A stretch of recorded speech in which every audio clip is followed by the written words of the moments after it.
That's great. And you know Victor Wanyama really well, and he's a friend of yours. But tell us a little bit about, are we going to have lots more Victor Wanyamas around, or what do you think?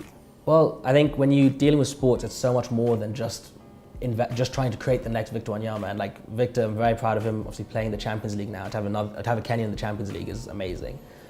But Victor, when he was coming up, he had 10 teammates. So my question is, what happened to those other 10 teammates? Are they still in sports? What are they doing to contribute to Kenyan football? When you're investing in sports, you get a superstar and that's great, and you can be proud of them and you can celebrate them, and you should, but you also need to be concerned yourself with, okay, if you're not good enough to play, what can you do? How can you still contribute to the sport? Because Victor's 10 teammates, they probably know more about football than I'll ever know. They can contribute more than I ever could because they have that experience of playing at a much higher level than I did. But if they didn't have the right support around them, they may never get that opportunity to be administrators, to go into coaching, to be referees, there's so many avenues for them that will never get explored if you don't support them correctly. So our focus really shouldn't be on the Victor Wanyamas because he's sorted. He's it's the others. If you invest in sport and you manage it properly, you will create the Victor Wanyamas. You'll create in Congo the Serge Ibaka's. You'll create those players who go on and make the country very proud. But more than that, you'll create a ton of people who never get to play professionally abroad and earn millions, whatever. But they can still contribute to the society in different ways. They can contribute to the sports industry locally in a way that that currently they're not getting the same opportunity to.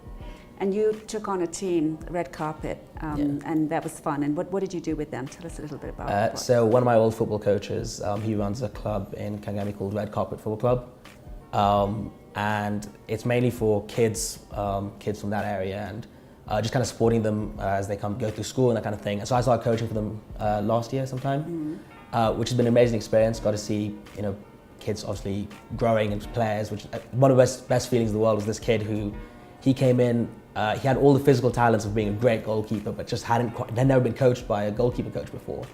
And I was the first ever goalkeeper coach he had, and in a year to see him improve, and now he's starting to take football a bit more seriously and hoping to push on from a Red Carpet sort of level to maybe a one day Super League club in Kenya or beyond.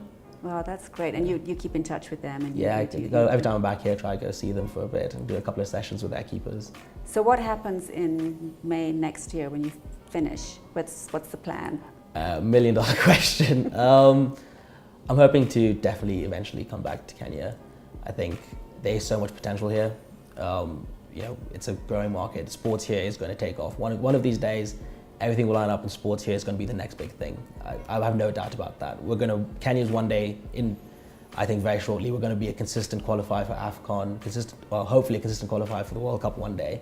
So I want to come back here and be part of that. I want to be part of that journey. But in May, it might be a bit too soon. I don't know, I might stay to do a master's or... You want to get some more experience. I want to get some more experience when I come back, I think, definitely. And also the US is an area where soccer is growing, right? Yeah, so the US is just throwing a bunch of money now towards soccer, trying to make themselves a world power in that too.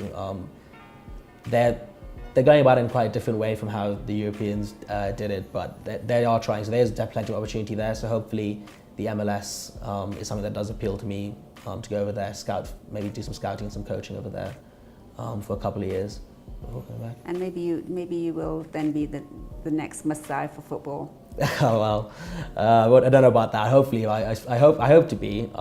If I do get that far, I think I've done very well for myself. Yeah, his Messiah is just amazing, and I think just seeing him interact with young people, as you've seen so many times, and as I've seen a few times now, it's just incredible. He really is a mentor, not just in terms of the sport, but in terms of what he teaches in his camps for lifestyle. Yeah, Masai, he was my sports hero. He was who I wanted to be in terms of sports, but the more time I spend around him and Giants of Africa, you kind of realize it's so much more big. It's bigger than the professional game. It's so much more bigger than that. It's about those kids who are never ever going to touch an NBA court, but just spending time with them at a camp and the life lessons they can learn from through sports and the life lessons they can learn from sports. It really is much bigger than the professional game, and I'm very lucky to spend some time with Masai.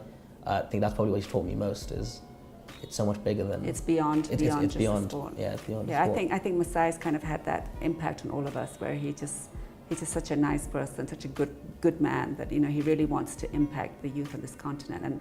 And I'll be very proud as your mom if you actually do follow in his footsteps.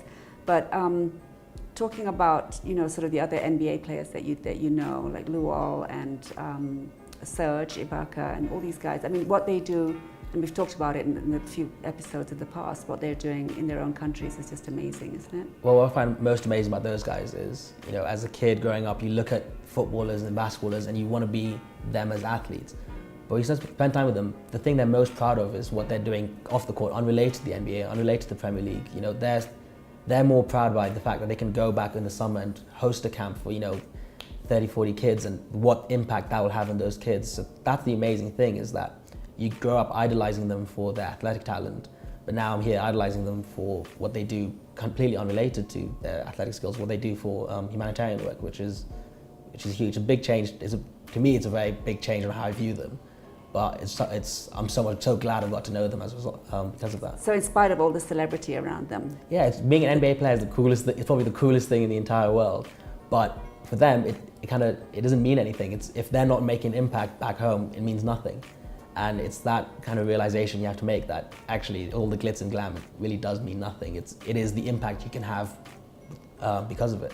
And I think that's the biggest sort of lesson that you've learned from sort of NBA. Oh, yeah, definitely. Is the impact as opposed to the glam. Yeah, you see, you watch them on TV and you think, wow, I'd love to be an NBA player, all the the celebrity, the lifestyle, the money, but then you see them and it's like, oh, hang on, actually they are much more bigger, important things in the world than the celebrity. Nathan, and when you look at Kenya, we've got so much talent in terms of swimming, hockey, we've got cricket.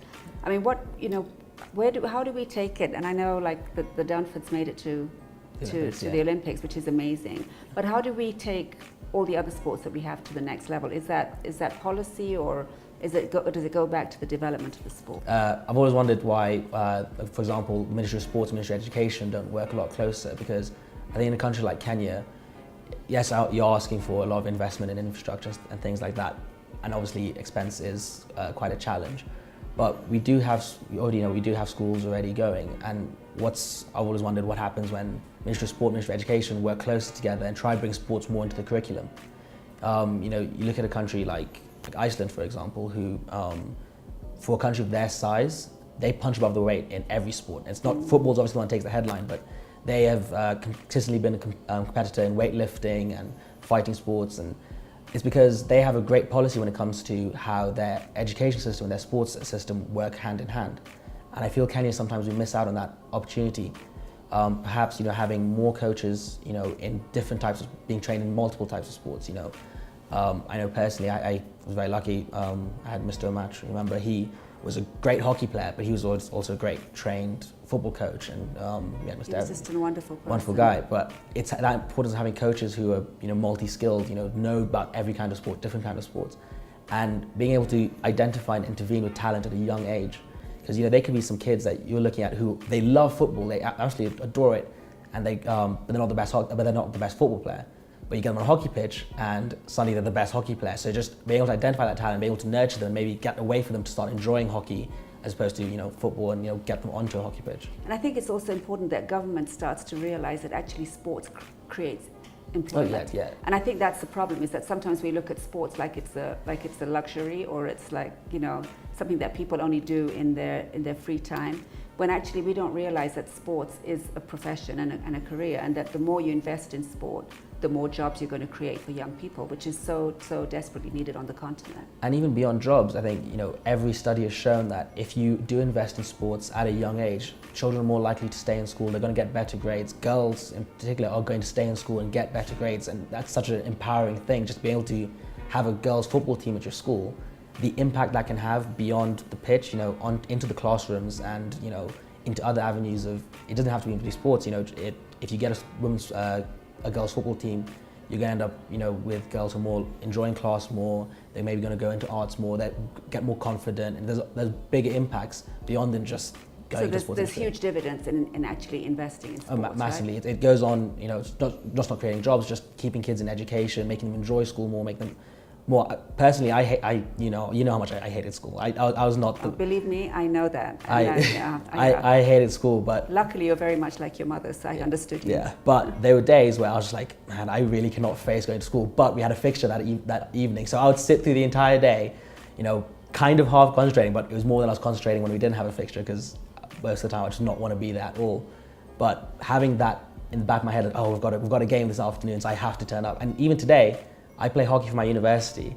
Wednesday afternoons are my favorite day of the week because I know on Wednesday afternoon I've got a game. So that's the day I look forward to the most, and that's been with me my whole life. So there are thousands of kids like me in Kenya and across Africa who maybe school's not their thing. They're not enjoying the books, they're not enjoying the maths.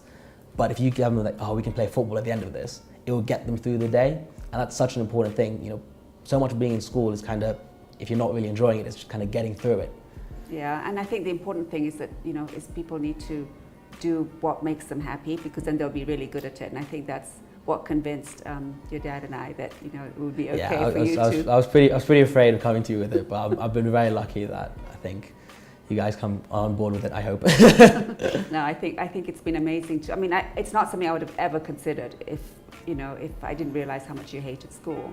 I was like, what are we going to do with this child, you know? But what we've seen as you've started your degree and you're about to finish now is just the development of your passion for the sport, but also I think it's your passion for the continent, which has really come out of your involvement in sport, because you suddenly realized, you know, that we have so much talent on this continent, and you know, you can impact the continent by doing what you're doing at university, and that's just amazing. I mean, that to me has been such an eye-opener.